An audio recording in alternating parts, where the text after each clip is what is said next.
In this video, you'll learn how to resubscribe a contact in Mailchimp. This process is essential for managing your audience effectively and ensuring that your contacts receive your communications. Start by navigating to the Mailchimp homepage.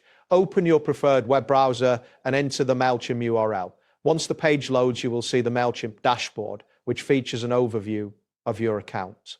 This is the starting point for managing your contacts. Next, locate the audience option in the left-hand menu.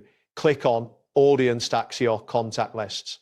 This section contains all the contacts you have collected, and it is where you will find the specific contact you want to resubscribe. After accessing the audience section, you will see a list of your contacts.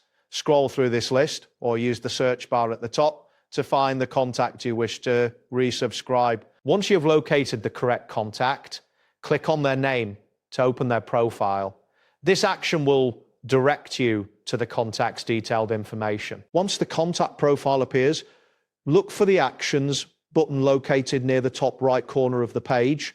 Click on Actions to reveal a drop-down menu with several options. This is where you will find the option to resubscribe the contact. From the drop-down menu, select Subscribe Email.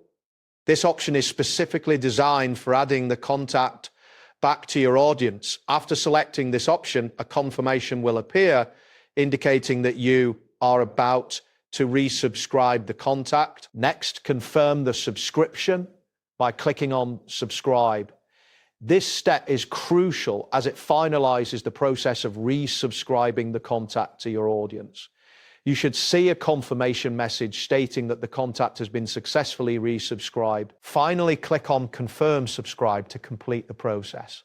This final confirmation ensures that the contact is now active in your audience list. After this step, you will receive a notification indicating that the contact is resubscribed and they will start receiving your communications again. That wraps up today's guide.